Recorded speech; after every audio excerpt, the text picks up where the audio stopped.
my time in England was so short, so I man still, respect to you, and I give you big apologies for not being able to link you up for us out in London, but we're doing the work still, Yeah. Sometimes the work makes us alienate the friends and all that kind of, but they all know it's love, Did you hear that, Mr. President? Are you satisfied? And he was talking about me coming to Ghana and hold on, okay.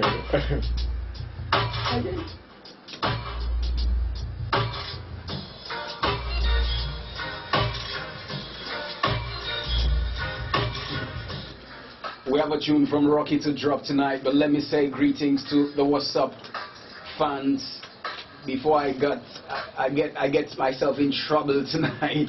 Because last week I couldn't read your messages. And this one is from Coach Nanakwesi from Kaswa Nyanyano. Says, I always want to get home before the time is up because me never want to miss the show. Alright?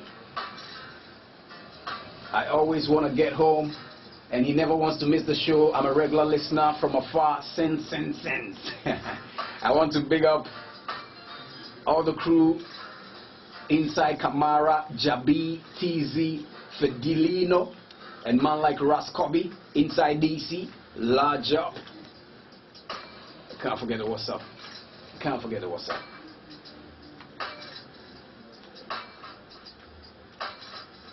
And this one says, listening to the show here in the UK, keep up the good work. See you in GH in the new year. Okay, that's Dr. Kwame Osei listening right now. Give thanks. Give thanks, Doc.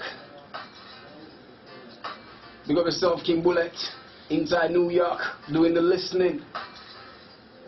Yes, reggae music is the real food for the soul. Primer, you always feed our soul with nutritious food. Large up, this one is from Kobe inside Banana Inn. Yes, my What's Up people. Me real film why. I want to do justice. Rocky Dawuni is in the building. We have an exclusive with him right here. Big up yourself, Agent Stylo. Big up yourself, Osman T.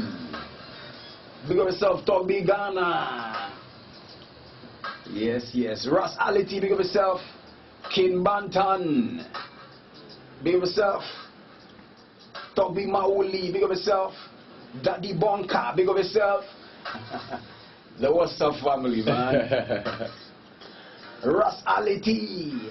Man like Erico inside Ebony. Erico, big up yourself. Yes, one love all time. Miliki Me Cool, one more time, big up yourself. Polybank GH hashtag, aka Chuchubi Love. Black Moses, big up yourself. Chucky Popkey, big up yourself. Big up man like Flesh Show. Big up the Shaka Banka Lane Massive. Oh my goodness. Alright, now I think I can rest and bring in Rocky Dawuni. Let's take it from top.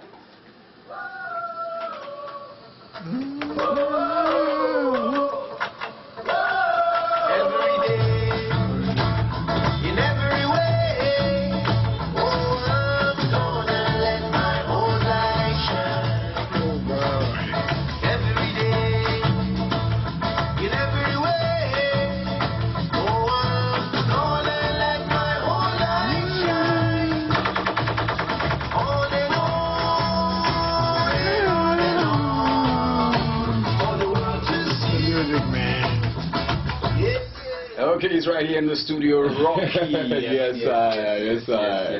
Once again. Wow. It's been a minute, right? As they say, Yeah. But it's always incredible to be here, to be in the studios. I mean, from the beginning. From the beginning, it's always been right here from the first album.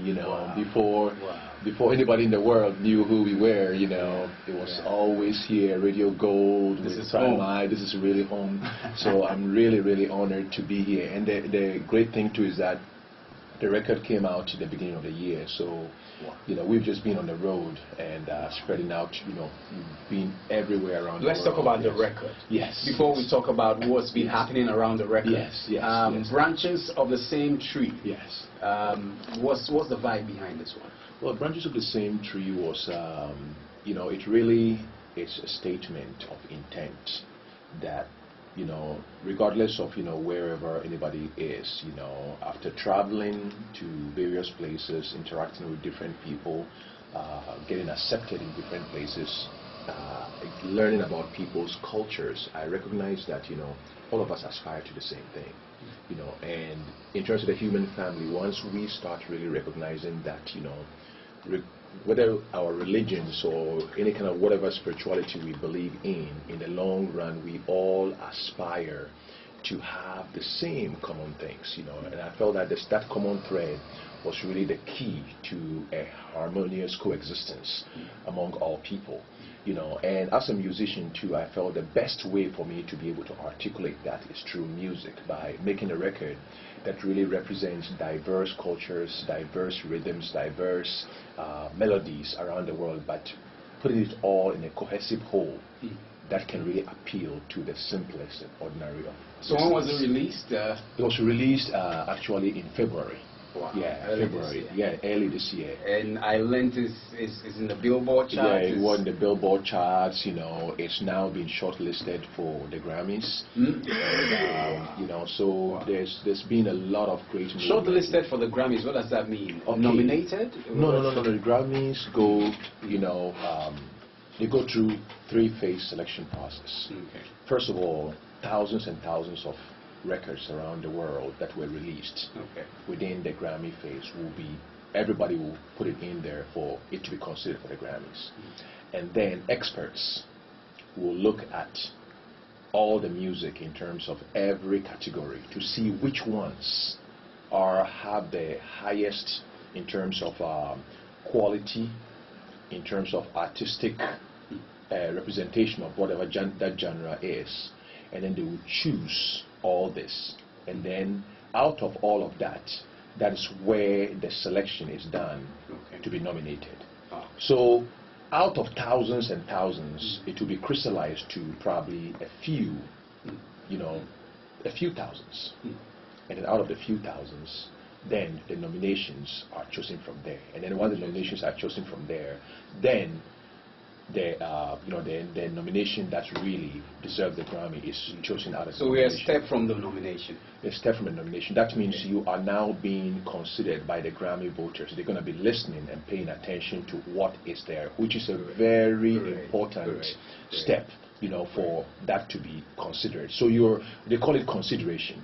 So you are now in consideration for the nomination of the Grammys. Congratulations. Thank you very much. Thank you very much. And what else has been happening around the album?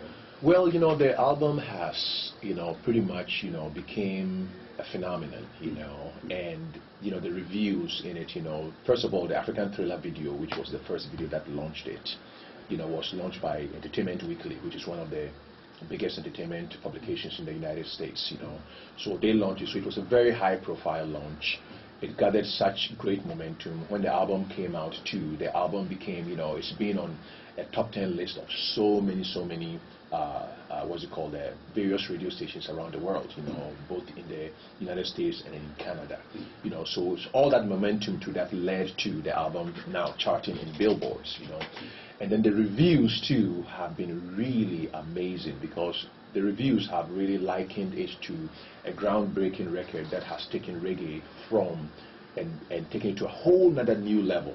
And I'm not saying that because I'm the artist, but I'm saying that also because that has always been my journey, to really bring a certain African element and a global element to reggae music, to really refresh the sound to a whole new level. So when I even put out the album Book of Changes, everybody was like, oh, why don't you stay to traditional reggae? I'm like, no, we always have the power to reinvent our generation. And I felt that reggae music needed to be, because reggae music has always talked about Africa, but Africa has never really redefined reggae music in the spectacles of Africa. And I felt that that would be my ultimate intention and aim. And with this record, I didn't need to articulate it.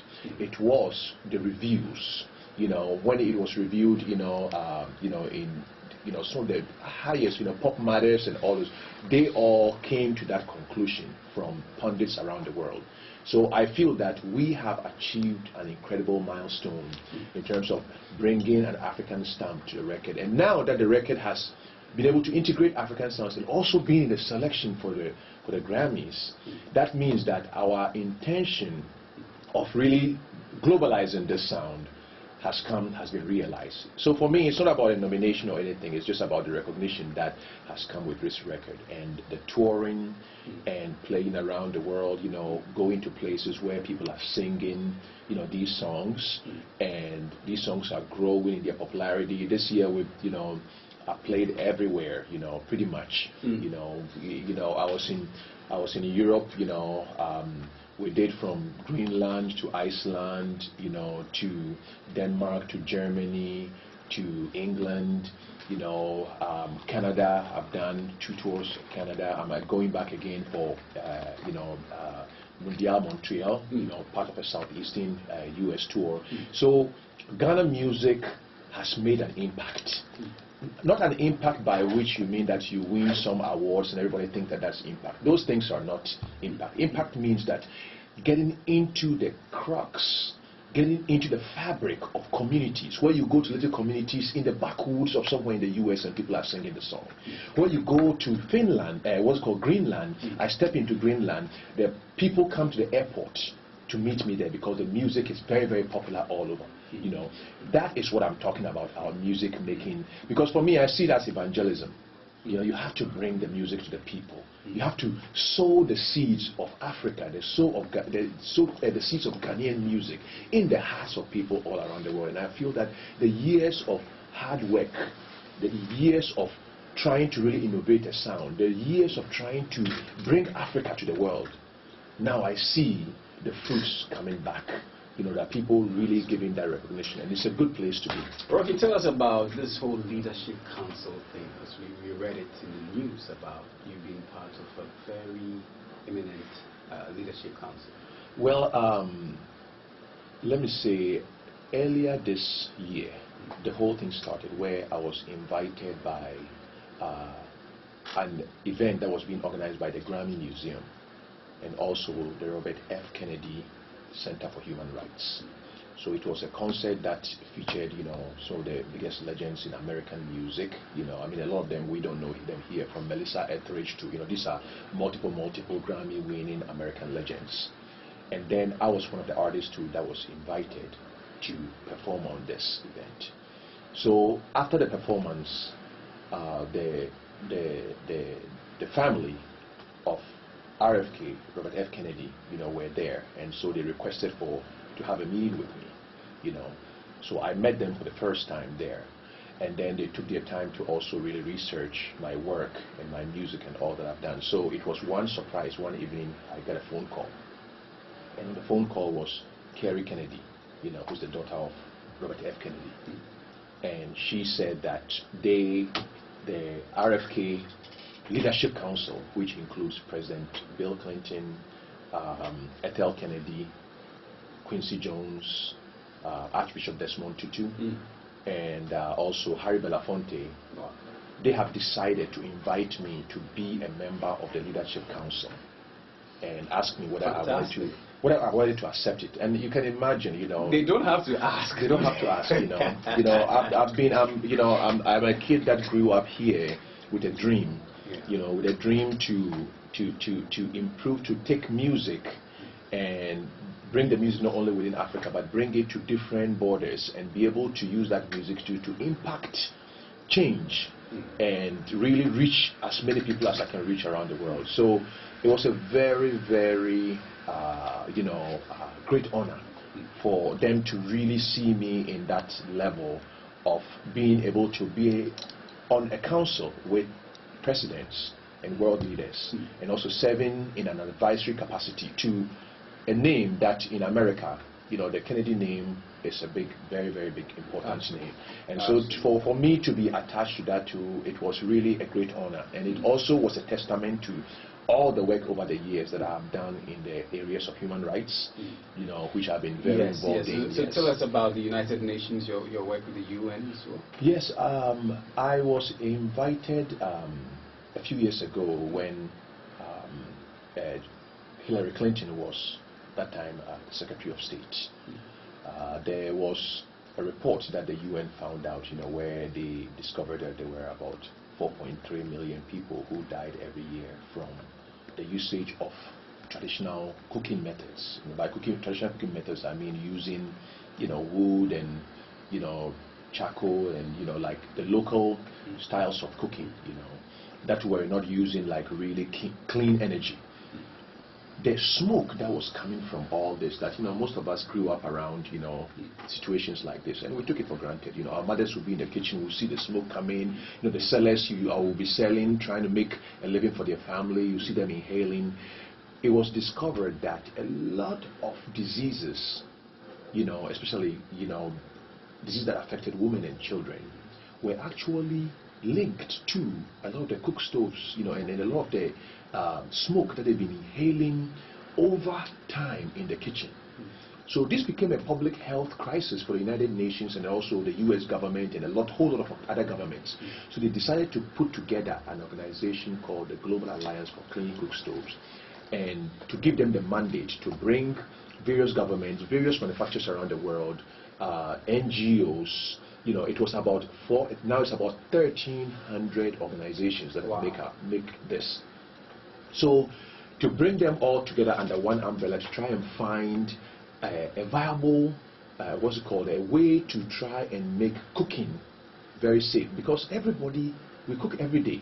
It's an everyday act. So if an everyday act that everybody does is also affecting people's health, then there needed to be a solution. The solution was to be able to introduce cleaner burning stoves, to be able to introduce cleaner burning fuels, and also because a lot of women were affected adversely to make sure that any idea that they were coming up has to be also based on business models where they will try to attract investment, try to support companies that were already manufacturing and creating standards so that they can be able to scale this to create a sustainable market for it around the world. But to do that, you needed to support it around the globe. And a lot of countries saw business opportunity here. So various countries, their leaders and everybody was vying for the opportunity. You know, so I was invited, myself, Julia Roberts, and then also Jose Andres were invited to be the global voices for this initiative. And it was under the auspices of the United Nations Foundation. So there I became an ambassador for it. But at the same time too, I also felt that we also have the same issues locally here in Ghana. You know, and so if there's a solution, the solution also offers opportunity for us to also get Ghanaian entrepreneurs and businesses involved in it, and in doing so to be able to create opportunity for our people. It is not only politicians that look for developmental opportunities for their people. Some of us too, when we see those things too, we have to be able to see how we can leverage also to support our brothers and sisters. Right. You know, so in my works, that is what I've been doing. Apart from the music too, I'm also out there just championing the cause of Ghana, championing the cause of anything that I feel that one way or the other will also help the development of my country as my personal contribution to our future. Yes. Press for time, but what about the Mali board on which you also represent? What kind of representation is that? Well, the thing is that I'm a friend to, you know, the family. You know, Rohan is a close friend of mine.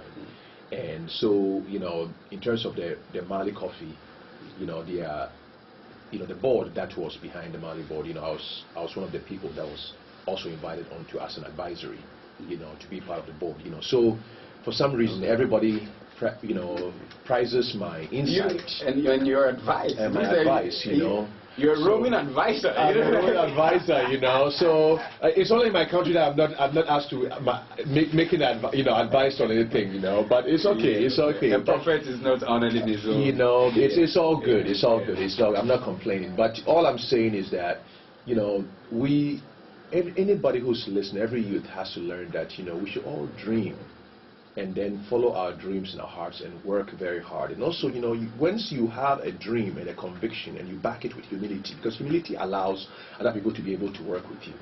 And, you know, don't be driven by money, because I was not driven by money.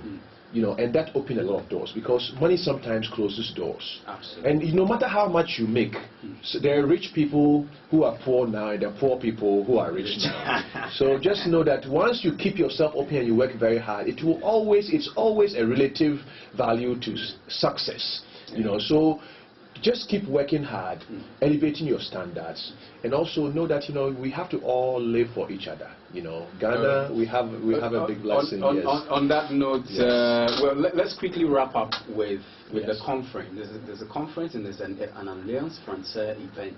Yes, actually the Alliance Française event is in December. That is my homecoming concert. So December 18th, I'll be in Ghana again for a big concert at Alliance Française. So everybody should chalk that date and come. But right now I'm here for the next five days because the Global Alliance for Clean Cooking is doing a Clean Cooking Forum, which the last time was I attended it in Cambodia.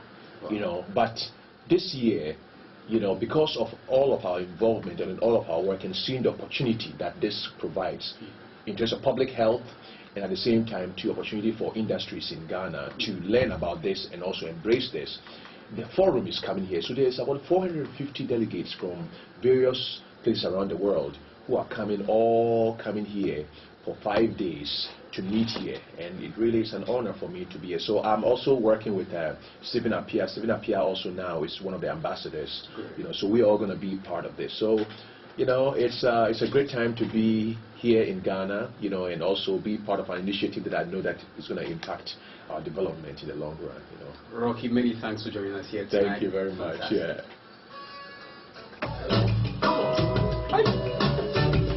Wow. Yeah, the sun, yeah. The Afro scene is Legal right to determine what they represent. So, how many reggae do you have here? Oh, there's a lot of reggae songs there. Wow. Yeah. Because I've heard the Black Star. Yeah. And then it never stops. Yeah, rock your soul. Rock Your Soul is reggae. Yeah, Rock Your Soul is like it's really a popular song now.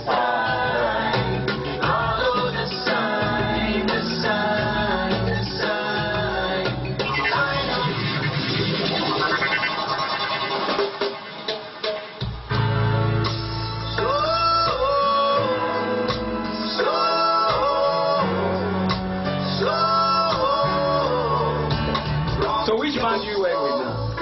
Baby, you know one day you're gonna be a star. Which band have you been working with? Oh, Charlie, all stars. So yeah, me and Ziggy, they use pretty much the same people that work with it. Yeah, you know, like my keyboardist work with me and Ziggy. So on tour, Ziggy is playing with me, you know, and then the drummer too is from Michael Franti. You know, and then the one who tours with me used to be Lauryn Hill's ex-drummer. Oh. Yeah. So how is she and Rowan? Is it who? Lauren. How is Lauren and Rowan?